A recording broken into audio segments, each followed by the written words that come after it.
Hi guys, welcome. This is your Sameer Kohli sir with the lecture number 2. Lecture number 2 of the topic called polynomials. Polynomials में हमने पहले lecture में थोड़ा बहुत बताया था आपको कि पॉलिनोमियल होता क्या है. इस लेक्चर में भी थोड़ा उसे कंटिन्यू करेंगे. बस एक बात याद रख लेना, पॉलिनोमियल में वेरिएबल वेरिएबल की जो पावर होती है वो नेगेटिव ना हो और वो फ्रैक्शन में ना हो. और एक और बात, मैथ्स करने से पहले ये वर्ड जरूर देख लेना, प्लीज मेरी बात समझना. मैथ्स करने से पहले सिंप्लीफाई अपना एटीट्यूड देखो. नाइन्थ में जब आप आते हो ना तो आपके मैथ्स की शुरुआत होती है और कई लोगों के मैथ्स का अंत शुरू हो जाता है. प्रॉब्लम क्या होती है? सिर्फ टेक्निक का ध्यान ना देना. आपको समझना, इस समय मेरी प्लीज बात सुनो. अगर देश पे कोई आपदा आती है, कोई प्रॉब्लम आती है, देश में कोई प्रॉब्लम आती है, तो हम लोग थोड़ा बहुत डोनेट करते हैं ना, क्योंकि हम इतने कैपेबल नहीं है कि पूरी प्रॉब्लम को खुद खत्म कर सकें. बट जब हम थोड़ा बहुत डोनेट करते हैं ना तो हम उस प्रॉब्लम को सिंप्लीफाई करते हैं. मैथ्स से पहले है मैथ्स को करने का एटीट्यूड. तो जब भी कोई प्रॉब्लम आए उसको सिंप्लीफाई करने की कोशिश करो. सिंप्लीफाई करोगे बहुत बहुत फायदा होगा.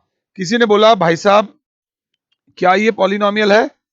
बच्चे ने बोला सीधी सी बात है, सीधी सी बात सर, एक्स की पावर फ्रैक्शन में है और हम इसे सिंप्लीफाई नहीं कर सकते, तो ये पॉलिनोमियल नहीं है. No, it is not a polynomial. जय माता दी. किसी ने बोला ये एक्स की पावर 1/2, एक्स की पावर 3/2 प्लस एक्स की पावर 1/2, क्या ये पॉलिनोमियल है? बच्चे ने कहा देखने से लग रहा है कि पॉलिनोमियल नहीं है, बट इसको सिंप्लीफाई किया जा सकता है, इसको इससे मल्टीप्लाई किया जा सकता है, इसको इससे. कैसे? एक्स की पावर 3/2 इंटू एक्स की पावर 1/2 प्लस एक्स की पावर 1/2 इंटू एक्स की पावर 1/2. तो एक्स की power when the basis are same, when the basis are same powers are added. ये प्रॉपर्टी आपने 8th में भी पढ़ी है, 9th में पहले चैप्टर में पढ़ी है. 3/2 प्लस 1/2 एक्स की पावर 1/2 प्लस 1/2. तो एक्स की पावर 2 एलसीएम आ जाएगा 3 प्लस 1, एक्स की पावर 2 एलसीएम आ जाएगा 1 प्लस 1, एक्स की पावर 4/2 प्लस एक्स की पावर 2/2. आराम से एक्स की पावर 2, ये 2 से 2 कैंसिल हो जाएगा, प्लस एक्स की पावर 1. वो व्यक्ति जो हमें दिखने में पॉलिनोमियल नहीं लग रहा था, उसे जब हमने सिंप्लीफाई करा तो वो पॉलिनोमियल निकला. बस एक बात याद रख लेना, this is you, this is the solution, and इसके बीच में जो ब्रिज बनेगा दैट इज कॉल्ड सिंप्लीफिकेशन. अब जरा ध्यान से बात करते हैं.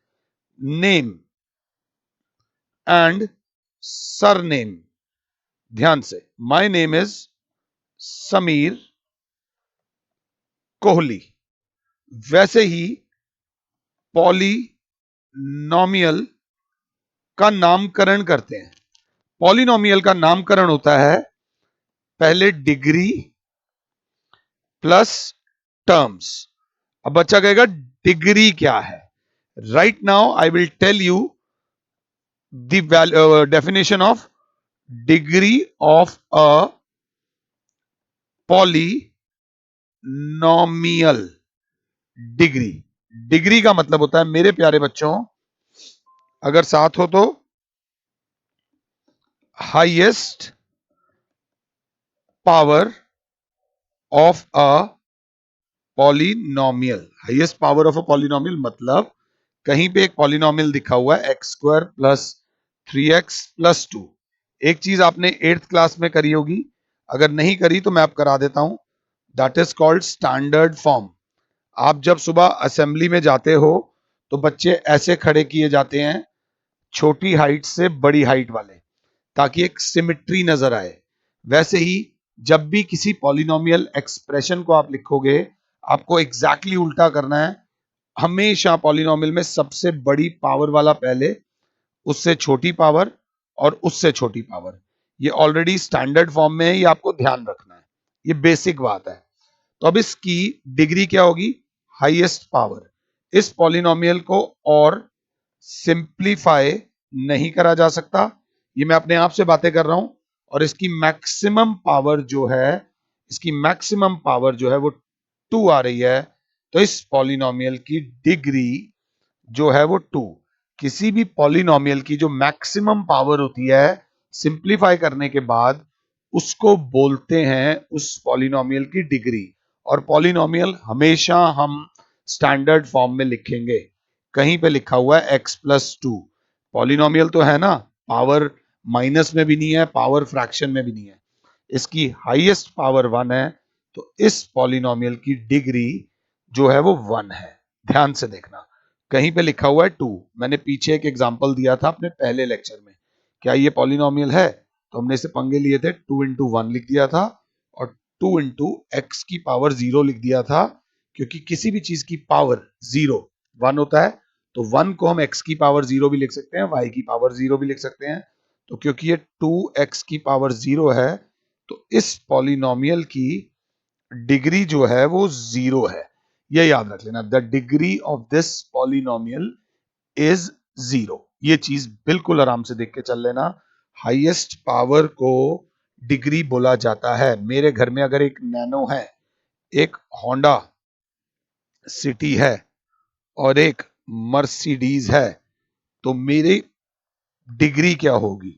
जो मेरी डिग्री होगी वो मेरी मर्सिडीज होगी, क्योंकि मर्सिडीज मेरी हाईएस्ट पावर है।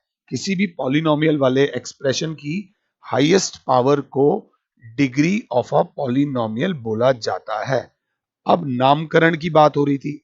अगर आपकी डिग्री 1 हो, 2 हो, 3 हो, 4 हो, 5 आपके कोर्स में नहीं है, अगर आपकी डिग्री 1 है तो आपको बोला जाता है लीनियर पॉलिनोमियल। ध्यान से चलिएगा, अगर आपकी हाईएस्ट पावर 2 हो तो आपको बोला जाता है क्वाड्रेटिक पॉलिनोमियल। अगर आपकी डिग्री 3 हो तो आपको बोला जाएगा क्यूबिक पॉलिनोमियल।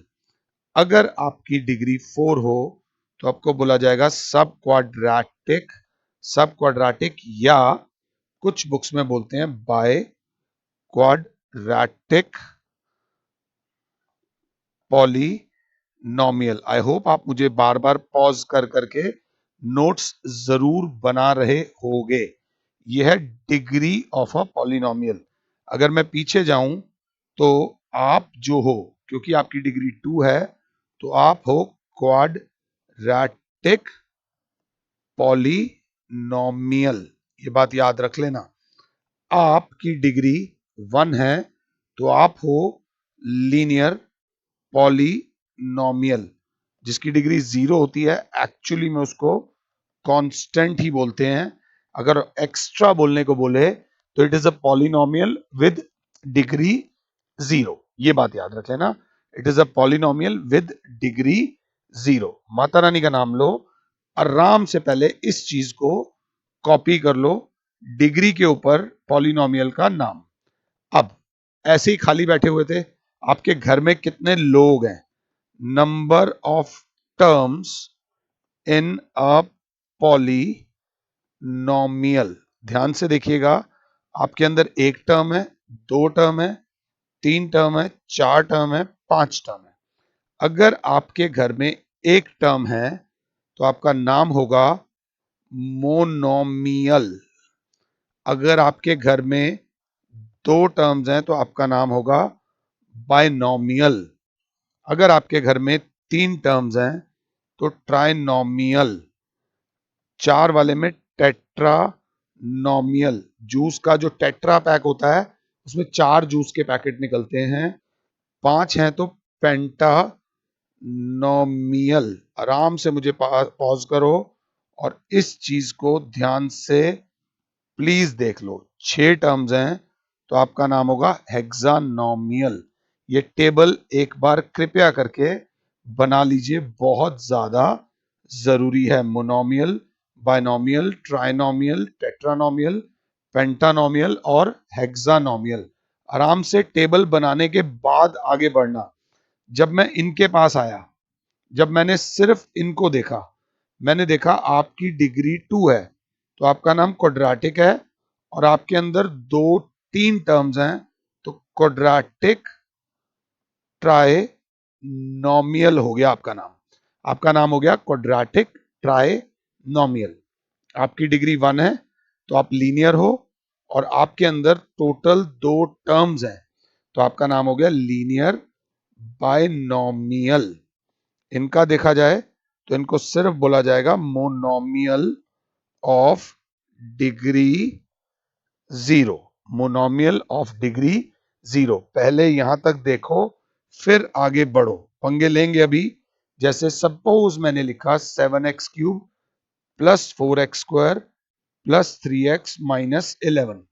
आराम से इसको देखो और इसका नामकरण संस्कार करो पीछे से, पीछे जाकर हेल्प ले सकते हो।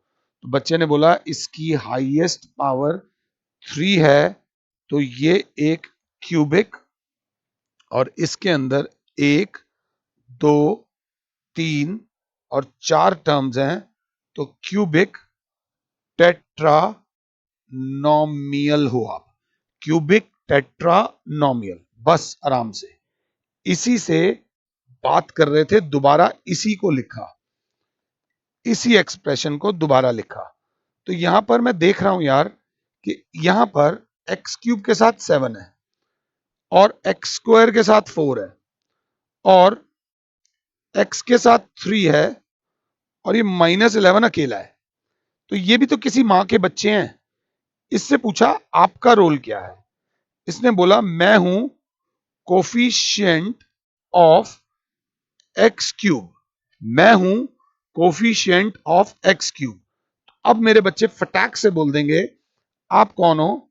आप हो कोफिशिएंट ऑफ x²। अगर मैं गलत नहीं हूं, आप कौन हो? आप हो कोफिशिएंट ऑफ x। और आप कौन हो? आप अकेले हो, तो आप कौन हो? कांस्टेंट। कांस्टेंट 11 नहीं होगा, इसमें क्या होगा? कांस्टेंट -11। बट मैथ्स में एक बात याद रख लेना, मैथ्स में सरकाज़म होता है। सरकाज़म का मतलब अपने माता पिता या अपने किसी गुरु से पूछ लीजिएगा। मैथ्स कभी भी सीधी बात नहीं करेगा, मैथ्स पूछेगा इसी एक्सप्रेशन में what is coefficient of x की पावर 4। x की पावर 4 का कोफिशिएंट बताइए। अब x की पावर 4 इसमें है ही नहीं। सिंपल सी बात है, तुमसे अगर नॉर्मली तुमसे कोई पूछता भाई तेरे पास कितनी मर्सिडीज है, तो ये मत सोचोगे वो आपकी बेइज्जती कर रहा है, ये सोचोगे वो आपसे पंगे ले रहा है ना, तो उसको जवाब भी उसी लेवल का दो कि भाई अभी मेरे पास 0 मर्सिडीज है, अभी हमने 0 मर्सिडीज ले रखी है। वैसे ही यहां पर x की पावर 4 वाला है ही नहीं, x की पावर 4 वाला नहीं है, तो क्या लिखेंगे? 0x की पावर 4, तो कोफिशिएंट ऑफ x की पावर 4 हो जाएगा 0। और एक बात याद रख लेना, डिग्री होती है नॉन जीरो कोफिशिएंट के साथ। जो डिग्री होती है वो नॉन जीरो। ऐसे तो बच्चा कहेगा मैं इसको 0x की पावर 5 लिखकर इसकी डिग्री 5 लिख सकता हूं, नहीं। जीरो जो डिग्री होती है किसी भी पॉलिनोमियल की, उसके साथ जो कोफिशिएंट होगा वो नॉन जीरो होगा। ये बात याद रख लेना। मैंने बोला इस पॉलिनोमियल की डिग्री बताओ और नाम बताओ, तो हमने कहा सर आप जाके अपने पहले कंसेप्ट चेक कराओ। x³ plus 3x plus 7x की power -1 is not a polynomial. जब ये पॉलिनोमियल ही नहीं है तो मैं इसकी डिग्री कैसे बता सकता हूं? ये बात याद रख लेना। पॉलिनोमियल वही होता है, आगे बढ़ने का मतलब पीछे वाली चीजों को छोड़ना नहीं होता। x+1 इंटू x -3, इसकी डिग्री बताओ। तो बच्चा बोलेगा सर डिग्री नहीं बता सकता, पहले इसे क्या करूंगा? सिंप्लीफाई। सिंप्लीफाई कैसे? ये वाला x मल्टीप्लाई होगा x -3 से, +1 मल्टीप्लाई होगा x -3 से, x² -3x plus x -3 x² -2x -3। जब इसको पूरे को देखा तो देखा कि डिग्री भाई साहब की आ रही है 2, तो आपका नाम है क्वाड्रेटिक। और क्योंकि आपके अंदर 3 टर्म्स हैं, ट्राइनोमियल, और क्योंकि आपकी डिग्री 2 है, क्वाड्रेटिक हो, आपकी डिग्री हो गई 2। एक बहुत इंपॉर्टेंट टिप दे रहा हूं, लोगों के नाम याद रखो, बहुत फायदा होगा। मैथ्स की टिप नहीं दे रहा, लाइफ की टिप दे रहा हूं। अगर आप किसी व्यक्ति का नाम याद रखते हो और वो 6 महीने या साल भर बाद आपको दोबारा मिलता है और आपको उसका नाम याद है, बिलीव मी, वो जिंदगी भर आपको नहीं भूलेगा और आपका उससे रिलेशनशिप स्ट्रांग हो जाएगा। क्वेश्चन में जो पूछा है वो बताओ, बट उससे पीछा मत छुड़ाओ, उससे थोड़ा सा इन्वॉल्वमेंट रखो कि वो कह क्या रहा है। इस छोटे से लेक्चर में मैंने आपको डिग्री ऑफ अ पॉलिनोमियल बताया है और नेम ऑफ अ पॉलिनोमियल बताया है। नेक्स्ट लेक्चर में मैं थोड़ा बहुत आप लोगों के साथ फैक्टराइजेशन डिस्कस करूंगा। अभी कोरोना वायरस चल रहा है जिस समय ये वीडियो शूट हो रही है, तो घर बैठकर पढ़ो, स्वस्थ रहो, मस्त रहो, तंदुरुस्त रहो। पूसा क्लासेस का ऐप है, सही लगे तो सब्सक्राइब कर लो, नहीं सही लगे तो मत सब्सक्राइब करो। और अगर लगता है किसी को कोई गिफ्ट देना है, और education is the best gift we can give to each other, तो इस ऐप को क्या कहते हैं, उसे शेयर भी कर सकते हो आप अपने फ्रेंड्स के साथ, ताकि सरबत दा भला कहते हैं हमारे पंजाबी में, कि सरबत दा भला वो करो जिसमें अकेला तुम्हारा भला ना हो, पूरे समाज का भला हो। और जब तुम किसी का भला करते हो ना, तो ऊपर वाला भगवान के ऊपर एक प्रेशर आ जाता है, भगवान तुम्हारा भला फिर भगवान को करना पड़ता है। So I wish you all the best फिलहाल के लिए। और Sameer sir is saying you good bye, God bless all, जय माता दी, जय माता दी।